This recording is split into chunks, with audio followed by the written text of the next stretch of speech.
Welcome back to the show. Every day, we're bombarded with breaking news, market crashes, predictions, and bold claims about where stocks are headed next. Yet somehow, the world's wealthiest investors seem remarkably calm through it all. Joining us today is a renowned expert in investing psychology and behavioral finance, someone who has spent decades studying why successful investors think differently from everyone else. So here's my question.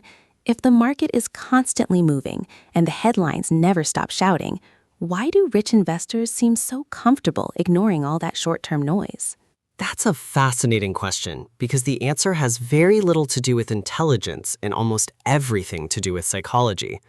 Imagine you're driving across the country. Every few miles, someone jumps in front of your car yelling, "Turn left, there's traffic ahead." Another insists, "No, turn right." A third says, "Stop the car immediately." If you obeyed every voice, you'd never reach your destination. That's exactly how many people invest. Our brains were designed to survive danger, not build wealth. Thousands of years ago, reacting instantly to unexpected movement in the bushes could save your life.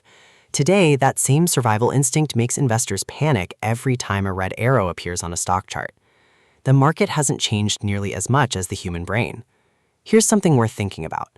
Financial news doesn't make money when you're patient, it makes money when you're anxious. Calm investors don't click headlines, worried investors do. The richest investors understand a simple truth. Markets are noisy in the short run, but remarkably logical over long periods. They know that daily price movements often reflect emotion more than value. That's why Warren Buffett once said the stock market is designed to transfer money from the impatient to the patient. Think back to some of history's biggest market declines. During those moments, the headlines sounded convincing. People believed the future had permanently changed. Yet, years later, markets recovered, businesses adopted, and disciplined investors were rewarded. Temporary fear became permanent wealth for those who refused to let emotions make decisions. Another hidden danger is dopamine. Every time you refresh your portfolio, your brain searches for excitement, much like checking social media notifications. Investing slowly becomes entertainment instead of wealth creation. Rich investors don't seek excitement from their investments, they seek results. One habit separates exceptional investors from average ones. They ask better questions. Instead of asking, "What happened today?" they ask, "Will this matter 5 years from now?" Surprisingly often, the answer is no. Patience isn't doing nothing, it's choosing not to interrupt the power of compounding. Every emotional trade has a hidden cost, not just transaction fees, but the opportunities you abandon before they've had time to grow. The greatest advantage in investing isn't predicting tomorrow.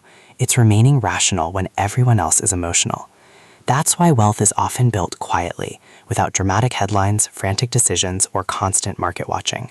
Real investing is less about reacting quickly and more about staying committed long enough for great businesses and time to work together. That may be one of the most valuable investing lessons you'll hear this year. Wealth often belongs to those who can stay calm while everyone else is chasing the next headline.